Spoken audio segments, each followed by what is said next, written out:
Ya, perasaan-perasaan seperti itu ada, tapi karena saya merasa ini gejala ringan, saya berpikir masa iya sampai separah itu gitu ya. Ya namanya umur mah kita nggak tahu kan.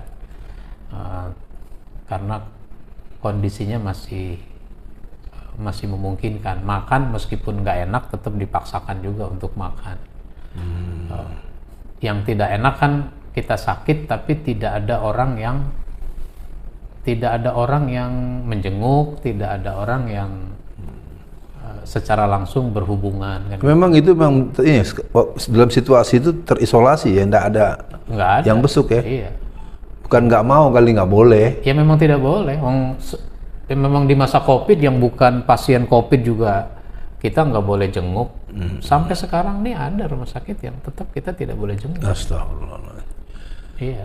Bahkan proses terus. Kalau keluarga mau mendampingi itu satu. Itu pun harus di Swab. swab. Kalau mau 2 orang, yang satu harus swab juga. Yang kedua ganti-gantian. Nah, karena orang harus swab kan, orang sakit biasa juga orang jadi nggak mau menjenguk. Oh iya benar. Kan begitu. Nah, sekalipun mau jenguk dia nanya dulu boleh dijenguk apa enggak kan gitu. Rumah sakit begitu. Proses menuju sembuh tuh gimana Pak Ahmad setelah berbagai yang dialami? Iya. Sesudah di rumah terus aja minum obat, suplemen segala macam, melakukan gerakan fisik yang ringan. Jadi total sekitar 3 bulan dari mulai kena sampai mulai aktivitas. Dan itu lebih banyak di rumah? Iya di rumah. Kayak waktu proses penyembuhannya di rumah. Nah, pertama kali saya waktu itu mulai khutbah lagi itu di Rumah Sakit Jantung Harapan Kita. Memang pas jadwalnya ya? Iya, pas jadwal itu. Pas bisa gitu ya? Kayaknya saya udah mungkin nih untuk keluar gitu. Lalu saya ketika dikonfirmasi insya Allah gitu khutbah. Itu khutbah nggak bisa pakai intonasi yang semangat, yang tinggi, nggak bisa. Karena napas itu masih susah ya. Saya bilang kalau bisa ada yang jadi imam, jangan saya jadi imam. Tapi nggak ada yang mau kan, gitu. Nggak ada yang mau. Pak Ustadz aja. Meskipun saya udah ceritakan bahwa saya ini baru sekali ini lah khutbah lagi nih kondisinya. Ya udah saya jadi imam juga dengan bacaan yang putus-putus gitu. Karena nggak bisa nada tinggi, dikencengin dikit suara susah. Ya sudah nada rendah, kemudian putus-putus juga. Ya saya nggak tahu, malam harinya, malam Sabtu itu ada pengurus masjid nanya lewat telepon, lewat WA, Pak Ustadz tadi enak itu bacanya sholat. Itu iramanya irama apa itu, dibilang kan ada nama-nama irama kan ada. Wah, saya nggak ngerti irama-irama. Saya bilang, saya mau baca-baca aja. Orang-orang bilang enak tadi itu. Ya nggak tahu sih. Kita lagi ngatur napas ya. Iya. Irama ngatur napas tuh. Iya. Pemirsa sekalian, kita sebenarnya memang butuh banyak hal yang sifatnya ini mungkin memang pembawaan Ustadz Ahmad Yani yang kalem dan mengalir. Mungkin saya akan pindah bab Pak Ustadz Ahmad Yani tentang sebelum masuk pada yang saya maksud, berkenan nggak Pak Ahmad Yani bercerita suka duka sebagai seorang pendakwah ya, yang mungkin terkait dengan proses menjadi. Kalau saya sebenarnya jadi ya kalau bahasa junior ngiri gitu ya. Segenting apapun saya ingat Pak Ahmad Yani itu selalu kalem, tidak ada kelihatan apa ya gerasa gerusu gitu. Sejak dulu saya kenal gitu, dan ini mungkin ada apakah ini DNA, apakah ini herediter ya, ada turunan, atau mungkin apa, dan mungkin tadi pertanyaan saya tentang suka duka dalam berdakwah, mungkin penting, karena kami dulu, saya junior beliau memang, kita sejak SMA maupun kuliahan tuh sudah jadi khotib Jumat, sudah jadi mubalik. Kalau sekarang saya banyak bertemu umur-umur 40, 50, sangat mendominir ya di berbagai kegiatan, yang muda-muda nggak muncul. Mungkin itu dulu Kak Ahmad Yani, suka duka jadi pendakwah itu ya? Iya, kalau sukanya kan dari sisi ajaran kita paham bahwa berdakwah itu keutamaannya sangat besar. Dia mulia, dia penting, dia dibutuhkan, sehingga pahalanya besar. Yang kedua, dengan berdakwah, apalagi kesana kemari, kita bisa mengenal banyak orang dari berbagai kalangan, dari berbagai daerah. Teman kita banyak, mau kemana kita bisa komunikasi dengan orang yang sudah kita kenal itu. Bahkan ada saat orang menemui, dia pengen ketemu langsung gitu. Ternyata dia bukan cuma ketemu langsung, tapi dia sudah menyiapkan oleh-oleh khas daerah itu misalnya. Ada yang begitu. Nih buat oleh-oleh Pak Ustadz, ada yang begitu. Karena saya mengembangkan aktivitas dakwah, misalnya pelatihan khotib, pelatihan manajemen masjid, maka kalau saya ke daerah, saya pengennya itu. Sekalipun saya diundang tablik akbar, saya bilang, misalnya saya diundang tablik akbar di Ambon, dalam rangka HUT Kota Ambon, yang Islam kumpul di satu tempat, aula besar, orangnya banyak, yang Kristen ada lagi di mana gitu. Jadi semua agama di situ mengadakan semacam syukuran dalam rangka HUT Kota Ambon. Itu sekitar 6 tahun yang lalu.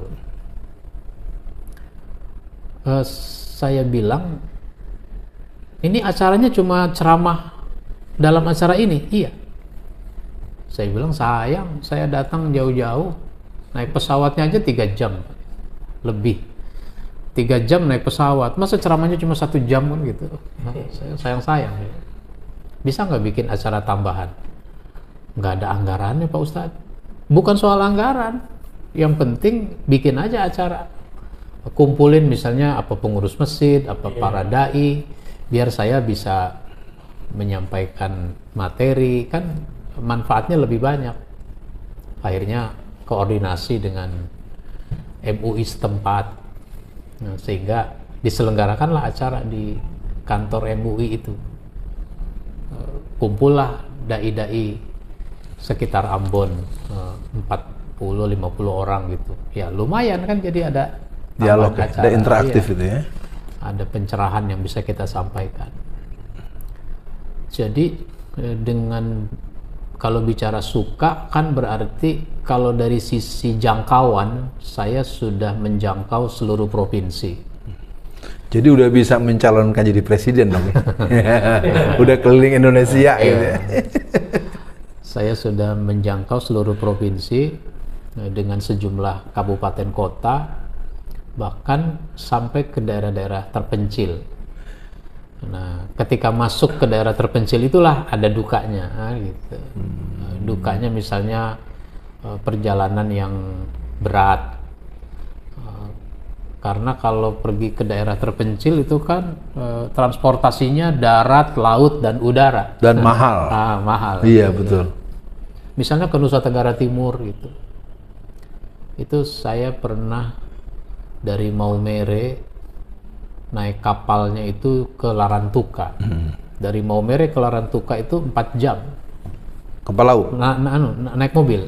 Oh, mobil. Jadi pelabuhannya di Larantuka, menuju ke Pulau Pantar di namanya Baranusa. Pulau Pantar, kecamatannya Baranusa, kabupatennya Alor. Itu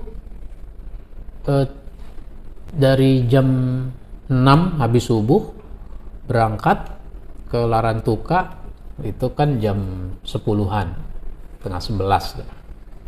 Ya, istirahat dulu di situ, kemudian minum apa makan, kemudian baru kapalnya datang jam setengah 12, kita udah boleh naik kapal. Nah, berangkatnya jam 12-an. Ternyata kapal itu tidak cukup nyaman untuk perjalanan yang cukup lama. Itu bangkunya bangku kayak di ruang tunggu yang tidak ada joknya.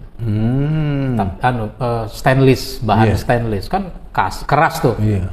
Keras. Ini kapal penuh.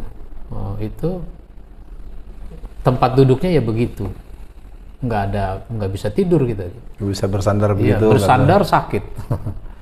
Nah, sementara ini kapal itu baru nyampe besoknya jam 6. Perjalanan jadinya lebih dari 5 jam 12 siang sampai besok jam 6. Nah, di kapal yang kayak begitu. Sehingga saya lihat ada orang tidur di samping mobil truk gitu. Ada seorang bapak yang ikut sama saya. Dia orang Nusa Tenggara Timur tapi tinggalnya di Malang. Ikut dia. Sampai itu kan kita susah tidur tuh, semalaman itu susah tidur, lama. Berhenti di sini gitu. Sampai di acara itu dalam posisi lemes dong, ngantuk dong ya. Akhirnya ya nyampe di sana jam 6, udah langsung istirahat dulu deh, tidur. Jam 9 mulai acara. Tapi banyak pesertanya? Iya, pesertanya ada 50 orang gitu. Itu ya pelatihan juga? Pelatihan khotib di sana. Ada lagi saya ke satu daerah namanya TTS, Timur Tengah Selatan. Timur Tengah Selatan itu dari Kupang perjalanan daratnya sekitar 5 jam. Sampai di kampung itu namanya Desa Uelet. Kecamatan Amanuban Timur, Timur Tengah Selatan. Itu nggak ada listrik, jadi pakai genset. Tahun berapa itu? Itu sudah tahun 2000-an juga? Oh ya, tahun 2000-an. Sekitar 8 tahun yang lalu mungkin. Itu di desa itu. Acaranya di masjid. Itu airnya air hujan. Jadi kalau wudu, mandi itu dari air hujan yang ditampung. Karena nggak ada, memang daerah itu nggak ada air. Dan kering gitu ya? Kering. Air hujan ditampung. Nah kemudian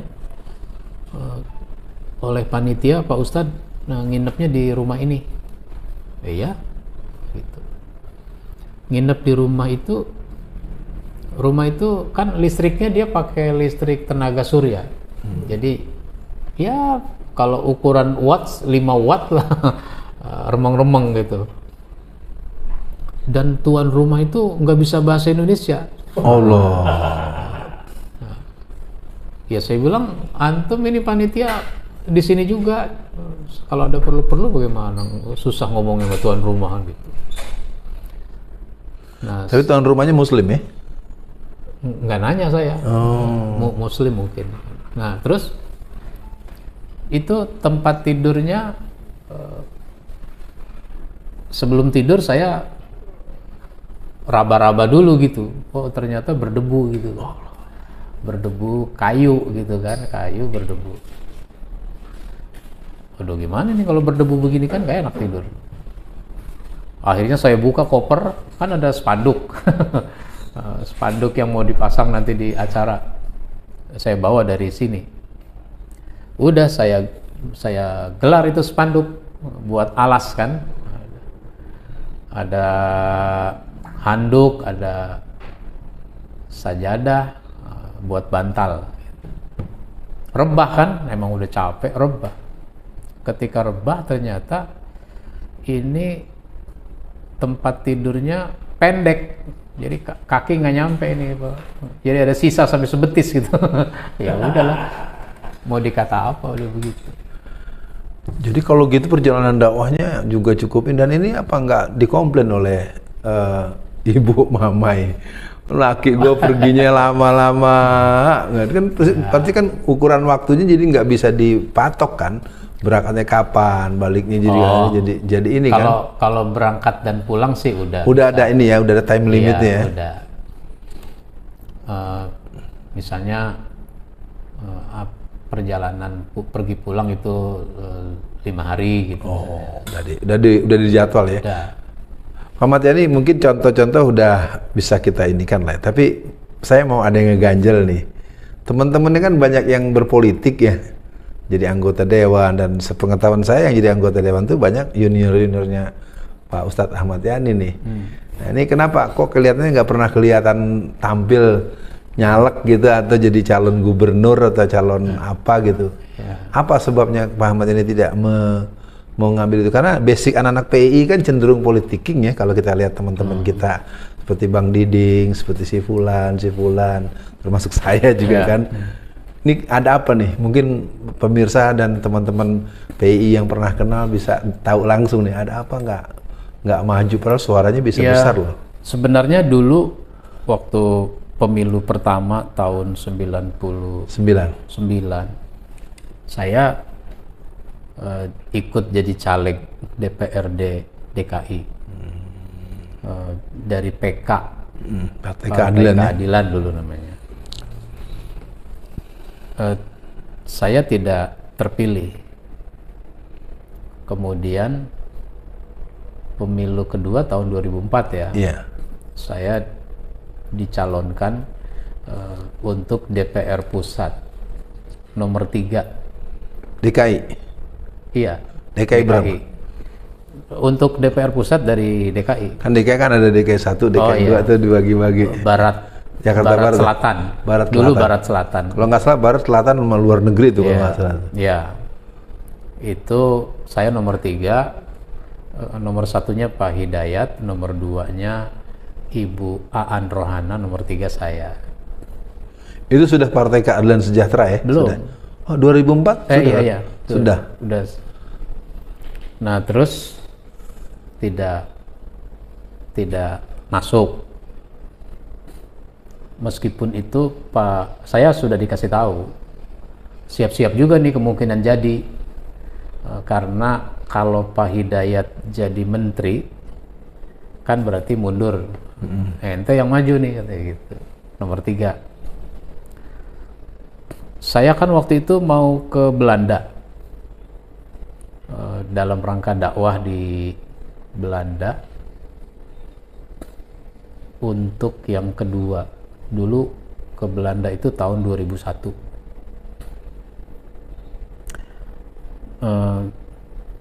Tahun 2001 itu ke Belanda dan ke Swedia. Karena ketika saya udah positif mau ke Belanda, itu duta besar yang ada di Swedia komunikasi dengan panitia, minta juga saya ke Swedia. Jadi ke Swedia selama seminggu. Nah, ternyata waktu saya udah di sana kan, di sini sidang MPR memilih Pak Hidayat jadi ketua MPR kan. Alhamdulillah, berarti saya nggak jadi kan gitu. Iya. Karena dia tetap jadi anggota. Udah setelah itu nggak lagi.